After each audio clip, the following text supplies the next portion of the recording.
হাদিস শরীফে বর্ণিত আছে, যখন মানুষের অন্তিমকাল উপস্থিত হয় এবং রূহ বের হওয়ার সময় ঘনিয়ে আসে, তখন 4 জন ফেরেশতা তার কাছে উপস্থিত হয়।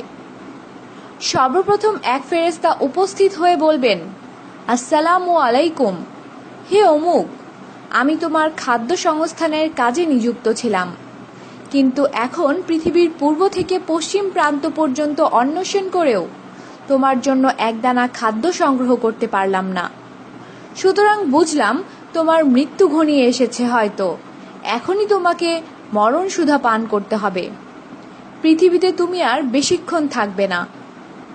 এতপর দ্বিতীয় ফেরেশতা এসে সালাম করে বলবেন, হে আল্লাহর বান্দা, আমি তোমার পানীয় সরবরাহের জন্য নিযুক্ত ছিলাম, কিন্তু এখন তোমার জন্য পৃথিবীর সর্বত্র অন্বেষণ করেও এক ফোঁটা পানি সংগ্রহ করতে পারলাম না, সুতরাং আমি বিদায় হলাম।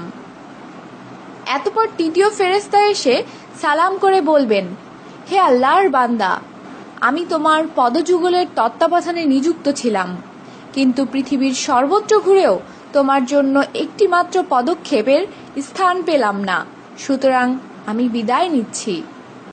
চতুর্থ ফেরেশতা এসে সালাম করে বলবেন, হে আল্লাহর বান্দা, আমি তোমার শ্বাস প্রশ্বাস চালু রাখার কাজে নিযুক্ত ছিলাম, কিন্তু আজ পৃথিবীর এমন কোনো জায়গা পেলাম না যেখানে গিয়ে তুমি মাত্র এক পলকের জন্য শ্বাস প্রশ্বাস গ্রহণ করতে পারো, সুতরাং আমি বিদায় নিচ্ছি। এতপর কেরামান কাতেবিন ফেরেশতাদ্বয় এসে সালাম করে বলবেন, হে আল্লাহর বান্দা, আমরা তোমার পাপ পুণ্য লেখার কাজে নিযুক্ত ছিলাম, কিন্তু এখন দুনিয়ার সব জায়গা সন্ধান করেও আর কোনো পাপ পুণ্য খুঁজে পেলাম না, সুতরাং আমি বিদায় নিচ্ছি। এই বলে তারা এক টুকরো কালো লিপি বের করে দিয়ে বলবেন, হে আল্লাহর বান্দা, এর দিকে লক্ষ্য করো।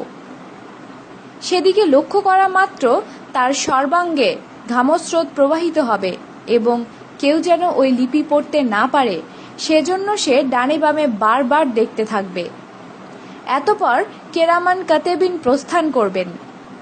তখনই মালাকুল মউত তার ডান পাশের রহমতের ফেরেশতা এবং বাম পাশে আযাবের ফেরেশতা নিয়ে আগমন করবেন। তাদের মধ্যে কেউ আত্মাকে খুব জোরে টানাটানি করবেন, আবার কেউ অতি শান্তির সাথে আত্মা বের করে আনবেন। কণ্ঠ পর্যন্ত আত্মা পৌঁছালে স্বয়ং যমদূত তা কবজ করবেন। আমাদের সাথেই থাকুন, সাবস্ক্রাইব করুন।